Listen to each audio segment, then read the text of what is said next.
I invite you to Honestly Because, a space where we make it raw and keep it real with unscripted conversations. I am your friend, Anna Lucas. A couple months ago, I was having a hard time mentally and emotionally and was struggling with how I was feeling and the perspective that I was having on life.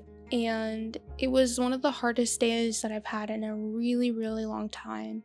And I just remember feeling so taken back and uh, like just feeling like it caught me off guard because it had been so long since I was struggling in that way, in that depth, I should say, and that difficulty is probably a better word. And felt like I was just at the bottom of the bottom, and that just was so discouraging to me because I felt like like I said, it had been so long since I'd felt that way, and, um, and I just felt like, well, I've put in a lot of work and intentionality, to avoid feeling this way, to, um, grow and heal from this point so that I didn't ever have to come back to this place.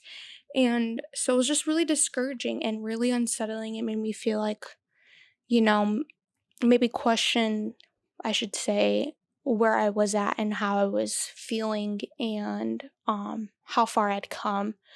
And I, this is low key embarrassing, but hey, we keep this raw and keep it real. So honestly, because of that, I'm going to say the embarrassing things. So when I was little, I would isolate a lot and I would deal with things on my own, even if that wasn't the healthiest thing. Um, and so because of that, I would hide a lot when I was struggling. And a lot of the time it would be at night, so it wasn't really difficult to hide, just because I'd be in my room.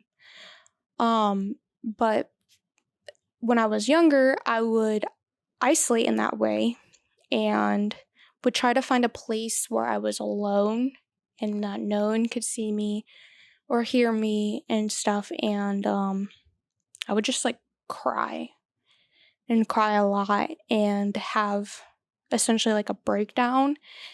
And so essentially like a few months ago, I had one of those moments and I felt like the only place that I could go would be to my closet. I'm For anyone who doesn't know, I am married, so I do not live alone. And so it's harder to isolate when you are married, and it's harder to isolate when you live in a one bedroom apartment. There's not really much room or place to go. In a way, that's really great. In another way, kind of sucks because, hey, who doesn't need more storage? Anyways, so um, I went to my closet to be alone, and it sounds funny now, but I was at a really low. And my husband was home and he was in the living room. And I just remember that I felt like there was nowhere else for me to go, that I wanted to go somewhere that I couldn't be heard or seen and everything. So I ended up in my closet on the floor in a ball and I was just crying so hard and just feeling such an overwhelming amount of hurt and pain and confusion and loneliness and wrestling with like thoughts of wanting to die and not wanting to be here anymore and hurting myself and stuff. And it was just, I was at a point where I was so overwhelmed by the hard of it all, the bad emotions and the bad feelings that I that the solution was, not living, that in order to escape these hard things, these painful things, these overwhelming things, was to die. And I know that that has been something that I've wrestled with a long time and didn't quite understand until recently, but that's where I was at. I was at such a low that I just felt like the only way to escape this, because I've put in so much time to heal, I've put in so much intentionality behind growing and understanding these things more and everything, that it just was, like I said, it made me doubt how far I'd come. It made me feel like I'm like misunderstood or got too optimistic soon, and so that hurt even more. That made it feel even worse, and stuff. And so I was in the closet for a while, and my husband was wondering where I went and why I was so quiet, and he came in and was asking if I was okay, and I just couldn't even talk to him. I didn't even have the words to even respond to him, and I felt like if I did, then that was just going to be another thing in me that would just snap and couldn't handle it. And so I didn't say anything. I just sat and cried and was upset. And a lot of this time I was thinking, I had a lot of things going on in my head. I was trying to talk to God and pray and everything. And I had reached out to some friends, but I had known just from talking with them already that they were going to be that they were busy this evening, that all of this happened, and I didn't want to call them in the midst of their time with their families and time with their other friends and stuff, their prior commitments.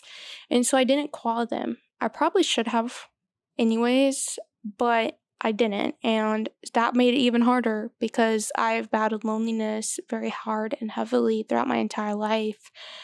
And so this was a moment where just like, man, I feel alone again. This is so familiar for me because like yes, I have friends, and yes, I know I can trust them and count on them and rely on them, but it was at a point where I wanted to respect their prior commitments, and so I didn't want to interrupt or interfere and be an inconvenience, and so I didn't call them. And yes, I could talk to my husband, but sometimes it's just that's kind of hard to do. Eventually I ended up doing that, but he ended up giving me some time alone because it was just a point where I just couldn't talk at all or even look at him and stuff. And so I just sat in there and kept praying and kept crying. And he ended up coming back in the living room and telling me, when you're ready, when you want to talk, when you can, I'm out here. I'm waiting for you. You're not alone. I love you. And so I knew that I wasn't alone. I knew that I could talk to him. And everything when I was ready, but I just felt at a point where I couldn't talk to anybody. I feel like I couldn't really think outside of myself, if that makes sense. And so I was sitting in there and just thinking to the Lord, how am I going to keep going and healing and growing and putting in this intentional work every single week to not feel these things if I come back to these moments after a long time and feel almost worse than I did prior. I feel these things heavier than I did prior, even though I've gone such a long stretch of time with doing really good and really well and feeling the healing and the change that had taken place over such a long time, of consistency and weekly therapy meetings and daily personal devotional times and prayer times and stuff with my husband and praying with him and talking with him and stuff. And it just was like, what's the point if this is just gonna happen, And so I was talking to him and just explaining how everything I was feeling and everything that I was thinking and dealing with. And I just felt like, and I'm living for you, God. Like, I'm living for you, and how am I having moments like this still, and everything. And so I just really felt like he spoke to me, and he said, your back has been turned to me. And I just didn't understand. And I said, what do you mean? Like, I've been coming to church every Sunday, every Wednesday, when as long as I'm not sick, as long as I'm not feeling very bad physically, I come to church. I gather with the entire body of the church, and I pray and I worship you, and I feel your presence, and I come home and I try to have daily devotion every single day and read my Bible and pray and worship you. And I I'm going to therapy weekly, and I'm trying to heal in you and grow in you, so that I don't have moments like this. And I feel closer to you than I ever have been. And he just was like, but your back has been to me. And he said, you can be in my presence and still be doing the right things, quote unquote, the right things that, or like I should say, quotation mark. I don't know what that's called, but I'm putting my fingers up and putting quotations around it. So, you can be doing the right things, and in my presence, and still have your back to me, and still have fallen away from me. And that I just felt like, what do you, like, I still not understanding, like, what you're saying. And I don't, like, how can I be in your presence and have turned away from you? How can I be in your presence and doing these things and still not be turned to you? And I just felt like he said, you can backslide in my presence, and you can turn away from me in my presence, and these things can get harder when you're not looking to me, when you're not turned to me. Yes, you're praying, and you're going to church, and you're reading your Bible, and you're spending intentional time with me daily, but that okay, here's how, let me explain it this way. So if you're having a conversation with somebody, most of the time you're going to be facing them, you're going to be giving them eye contact, at least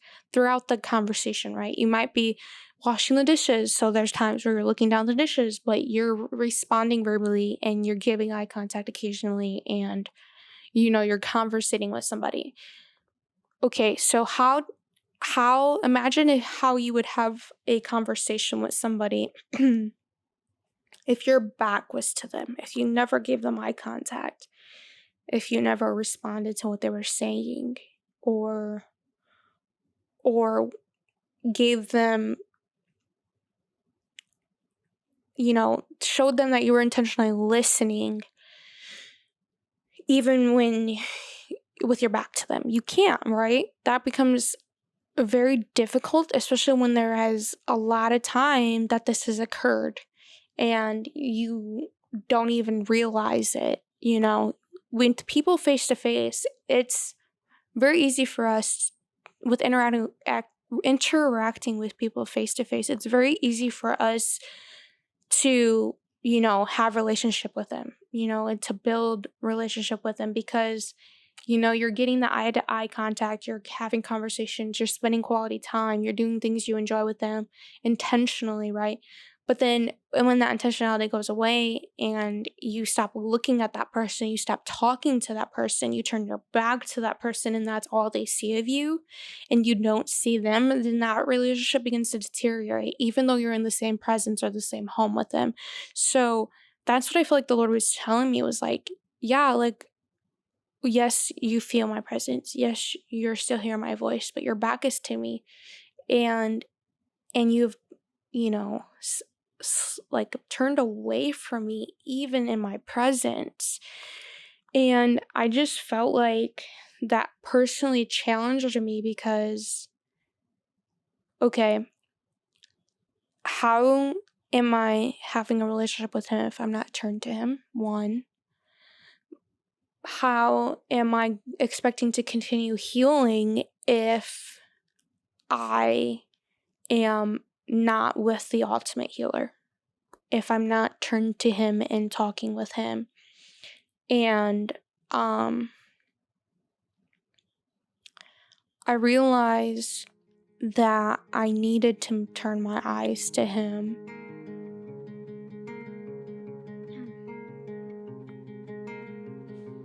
All right, y'all, we had to take a quick break, and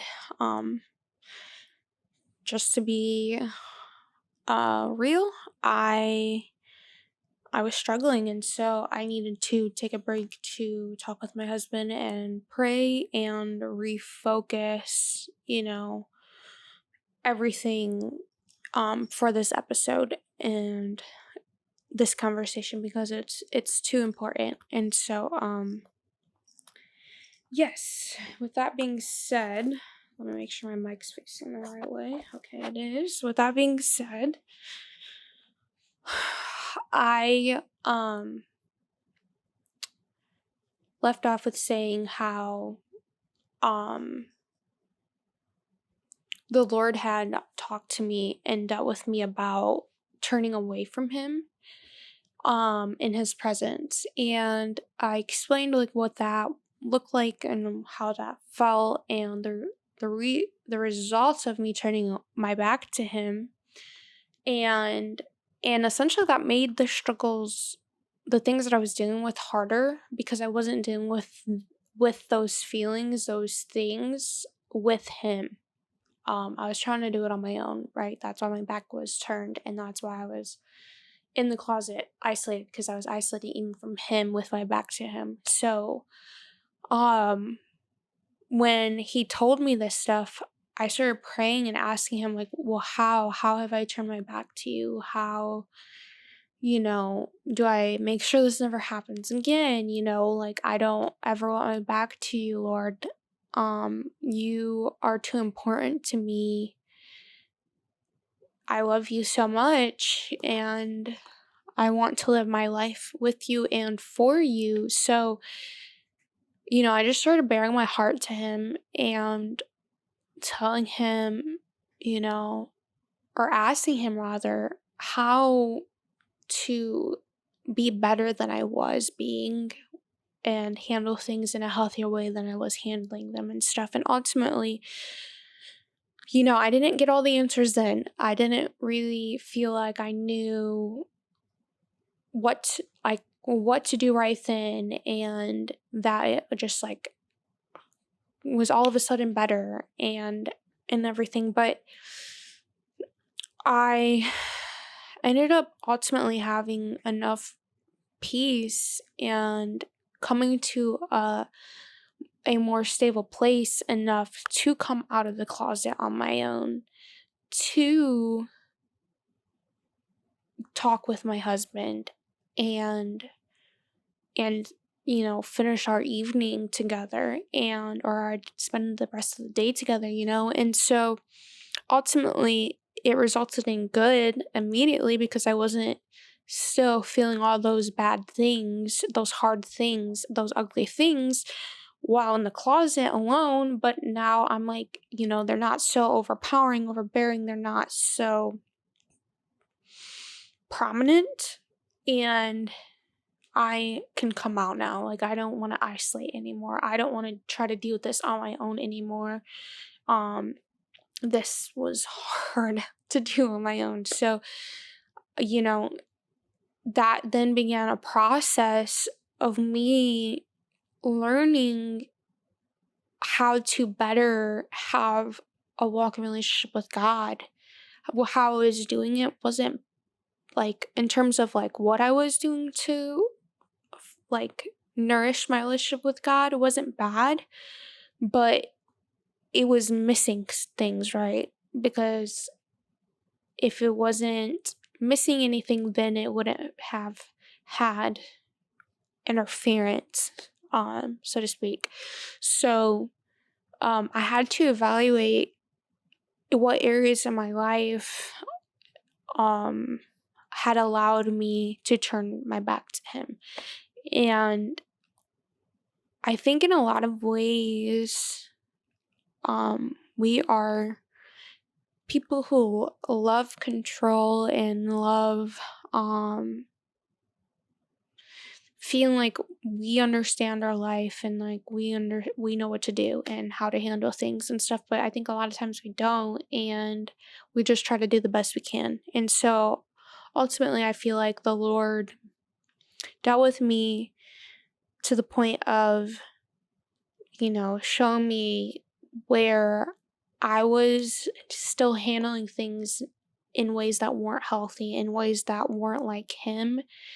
And yes, they've improved, but there were things that still needed to be addressed and everything. And so that then started like a series of things where I began to hand things to God as I became aware of them. And a lot of times I realize in the healing process that I'm consistently challenged to keep things at his feet, even though I didn't mean to pick it back up, even though I didn't mean to take it into my control, even though I was trying my best to do what I knew to do that was right and good and wise and healthy and stuff. And so I think anything can be done with unhealth, whether we realize it or not. And so I think that that's ended up being what happened, is that it was just space for me to grow and heal more, and space for me to improve my relationship with him and how I was being intentional with my relationship with him, and ensuring that I'm healing with him, not just healing in his presence and growing in his presence, but growing with him and everything. And so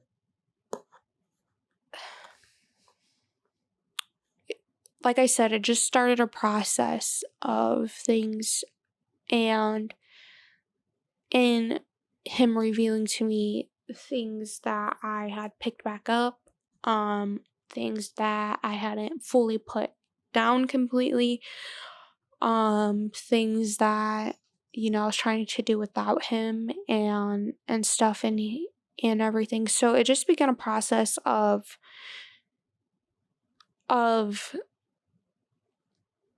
those things being revealed to me, and it became an opportunity to get closer to him than I've ever been. And you're probably going to hear me say that a lot, but it's so true. There has been so many times in this healing process, this healing journey, that I feel like my walk and relationship with God has grown insurmountably, and have closer than him than I ever was each time that, I don't want to say milestone, but each time something significant happened, each time a challenge happened, each time, something even good happened. It's not all hard, bad things, but it continues to draw me closer to him and makes me feel, you know, stronger in him, better in him, more whole in him. And so,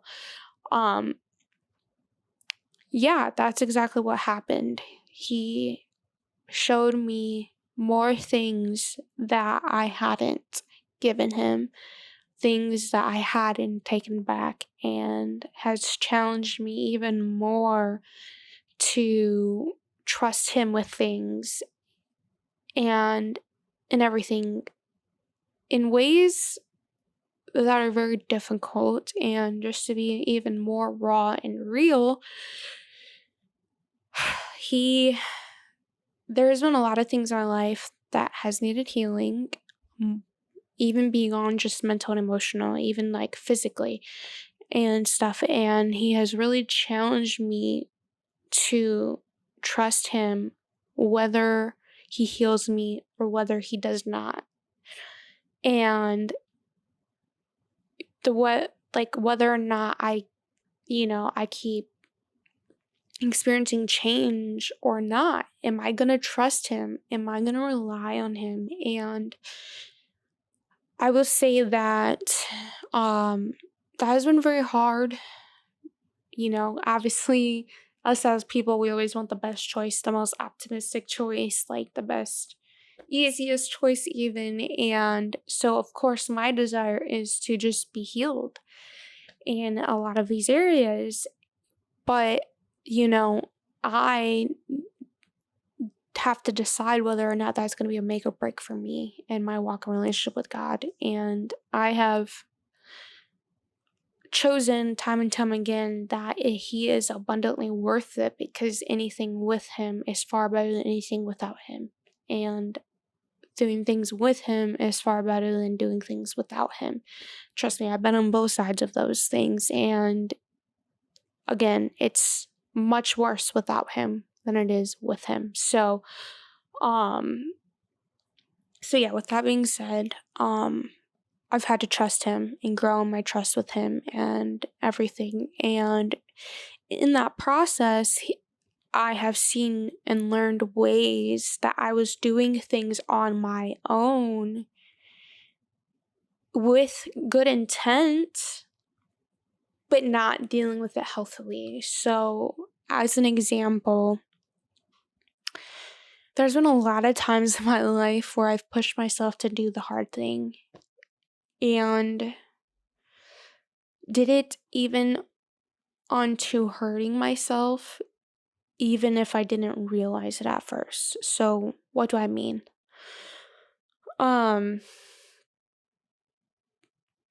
Okay. So, I don't know if you've ever heard of this, but I think I'm blanking on what they are, but I think they're bison or buffalo. I don't know. One of those creatures, I'm blanking right now. I wish I remembered. When there's a storm that comes, instead of trying to run away from the storm, they physically turn themselves to the storm head on and walk into it. So they're going straight on into the storm, and the storm's going the direction opposite of them. And so they know that the quickest way to get out of the storm is to turn into it and walk through it in the opposite direction that it's traveling.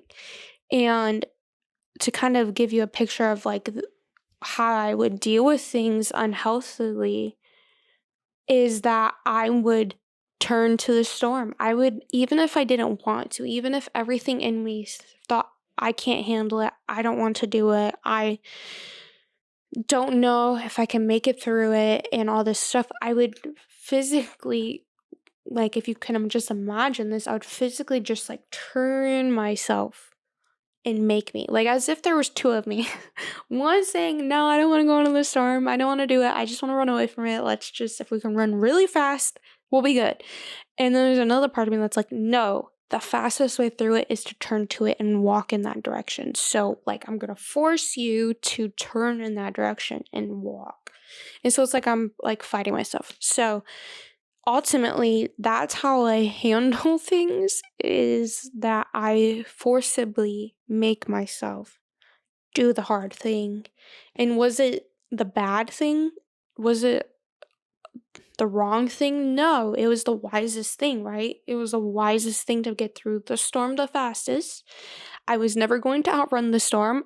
I would always get, you could get tired and exhausted. And so, going through it head on was the wisest and most efficient way to deal with it. But God showed me that wasn't a healthy mentality, because I was forcing myself in my own strength and my own power to do that and do it on my own, whereas he wants me to do it with him and not to force myself in anger or frustration to be no, we're going this way. But willingly say, okay, Jesus, I'm not going to do this on my own anymore. I'm not going to try to outrun the storm, and I'm not going to try to force myself through the storm alone. I'm going to ask that you help me and go with me into the storm, and that you show me how to get out. So I began to do that in different areas of my life, and intentionally welcoming him into these places that I had ultimately been doing on my own in well-meaning, but not in health. And so he has graciously and lovingly guided me through these things with me by like almost like if you imagine like being escorted, and you know how you like loop your arm and you're walking and it's hand like arm in arm, like you're going together. That's how it is. I'm not doing it on my own, and when I feel like I don't have the strength to go any further, then he is my strength. Then he is what is leading me. When I don't know which direction is the opposite direction of the storm, because it's everywhere, every way I look. It looks awful and it looks bad. It looks hard. It looks like it's never going to end. And I don't know which direction is actually the opposite direction anymore. He knows. He knows where that is. He knows what to do. And through that process, I experienced more healing, more growth, more rest, more peace, more love, more grace, and more strength than I would have on my own. And so I hope that makes sense, and I hope that explains the struggle that we began with of isolating myself. Ultimately, I ended up returning back to old ways of coping with these hard things than turning to Jesus and saying, Jesus. And yes, was I praying? Yes. But again, my back was to him, right? I was in his presence doing all the quote unquote right things and whatnot, but I still was handling it on my own. And so, with that storm analogy, instead of running away from the storm and running into my closet to hide in the storm or to try to deal with it on my own, I had to turn to him and I had to say, God, I don't know which way to go. I don't know what to do. I can't handle this on my own, but you know the way out. You know how to handle this. You know what's wrong, even when I don't. And I choose to trust you in that. I choose to stay with you in that, because I know if I'm on my own, I'm not going to make it. I will not make it. And I can't tell you how many times that has been proven to me that I can't do things on my own. And I would never be where I'm at today if I hadn't welcomed the Lord into my life, into my healing process, and into my everyday moments and struggles. And yes, abundantly could not do it without him. So, with all of that being said, I am so thankful that you are here. Thank you so much for sticking with me through this very first episode of Honestly Because. And I pray that this has spoken to you in some way. And I can't wait to see you and to hear from you and to continue this journey of Honestly Because with you. Take care.